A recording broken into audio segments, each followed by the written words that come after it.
In the dead of night, when the world falls into silence, two figures walk unseen through the living realm, one dressed in black, the other in white. They are Heibai Wucheng, the black and white impermanence, soul catchers of the underworld. Most only know their names from folk tales and temple murals, but for those who have truly seen them, their fate is already sealed.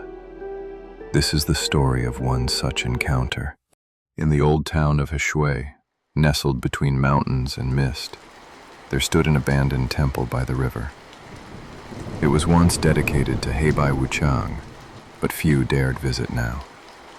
Locals whispered that those who paid tribute too late at night never came home again. One rainy evening, a university student named Jia Hao arrived in Heshui. He was researching ancient funeral customs for his thesis and had heard about the temple's eerie history. Intrigued, he wandered over with his camera and notebook, brushing off the villagers' warnings. The temple was overgrown, crumbling and silent, except for the strange clinking of chains echoing inside. Jia Hao thought it was the wind. He stepped in, snapped a few photos, and lit some incense for respect. Then, he saw it. On the offering table was a scroll, fresh ink, as if just written. Offer your sins to be judged. Burn what you confess. Midnight toll will mark your fate. He smirked, thinking it was a local prank. Still, for the sake of his research, he scribbled a quick note. I once stole from my dying grandfather's savings. I never returned it. He folded the paper, tossed it into the incense burner, and left, never once looking back. That night, the clock in Jia Hao's guest house struck midnight. But the chime rang only once, long, low, and distorted.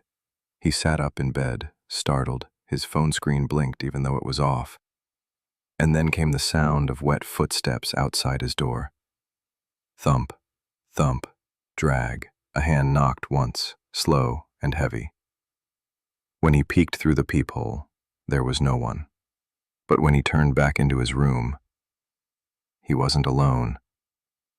Standing by the window was a tall man in a white robe and long black hair covering his face. His tongue lolled out, grotesquely long, his hat read in red calligraphy, "Good will be rewarded." Jia Hao blinked. The figure vanished. In the mirror, he saw something else. A man in black with a crooked neck and skin like burned paper. His hat read, "Evil will be punished." He tried to scream, but no sound came out. The next moment he was alone again, but the temperature had dropped, and his breath fogged the air. He didn't sleep the rest of the night. The next morning, Jia Hao rushed to the local tea house, asking the elderly owner about the temple. The old man stared at him long and hard. You saw them, didn't you? Jia Hao nodded slowly. You shouldn't have confessed at night. Heibai Wucheng walk after sundown. They read the names and take the ones whose time has come, especially those with guilt in their hearts. But it was just a note, Jia Hao insisted. I didn't mean it. The old man looked away.